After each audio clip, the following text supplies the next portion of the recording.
Now we are going to start the miscellaneous exercise. ये actually optional exercise है, पर ये क्वेश्चंस पे मैं आपको वीडियो इसलिए बना रही हूँ बिकॉज इससे आपका कॉन्सेप्ट बहुत अच्छे से क्लियर हो जाएगा.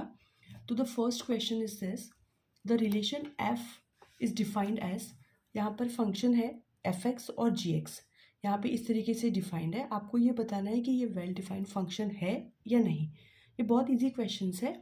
इससे आपके जो कंसेप्ट है फंक्शंस के वो और भी अच्छे से क्लियर हो जाएंगे. इनका सॉल्यूशन ऐसे करते हैं, जैसे एफ एक्स यहाँ पे गिवन है आपके पास एक्स स्क्वायर और 3x. आप यहाँ पे देख सकते हैं कि इसकी जो कंडीशन है वो एक्स स्क्वायर के लिए है एक्स इन बिटवीन 0 to 3 और यहाँ पे 3x के लिए एक्स इन बिटवीन 3 to 10. अब यहाँ पे कौन से इस पे ओवरलैप कर रही है? ओवरलैप मतलब सेम. यहाँ पे जो नंबर 3 है वो इन दोनों ही फंक्शन के लिए सेम है. इसमें भी 3 है और इसमें भी. तो जो ओवरलैप फंक्शन होता है हम उसके लिए सबसे पहले काउंट करते हैं. यहाँ पे एफ एक्स है एक्स स्क्वायर, यहाँ पे हम सबसे पहले लेंगे एक्स इज इक्वल्स टू 3. तो ये पुट करने के बाद भी एफ एक्स की वैल्यू है 9. और जब आपने इस f x is equals to 3x में इसको पुट किया है तो भी आपकी वैल्यू आ रही है 9. इसका मतलब ये है कि ये जो दोनों फंक्शंस हैं एक्स स्क्वायर और 3x, ये जो 3 पॉइंट है मतलब 3 जो नंबर है जिस पे ओवरलैप कर रहा है उस पर इन दोनों की वैल्यू सेम आ रही है.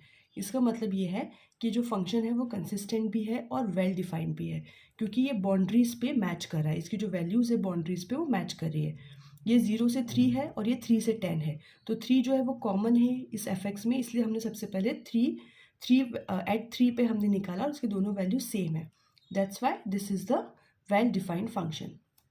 अब हम जी एक्स लेंगे. जी एक्स में भी यहाँ पर एक्स स्क्वायर और 3x है और यहाँ पे इसकी जो बाउंड्रीज है मतलब इसकी जो कंडीशन है वो फर्स्ट जो x है वो है 0 से 2 के बीच और यहाँ पे है 2 से 10 के बीच. तो यहाँ पे भी कौन सा ओवरलैप कर रहा है? 2 जो है वो कॉमन है.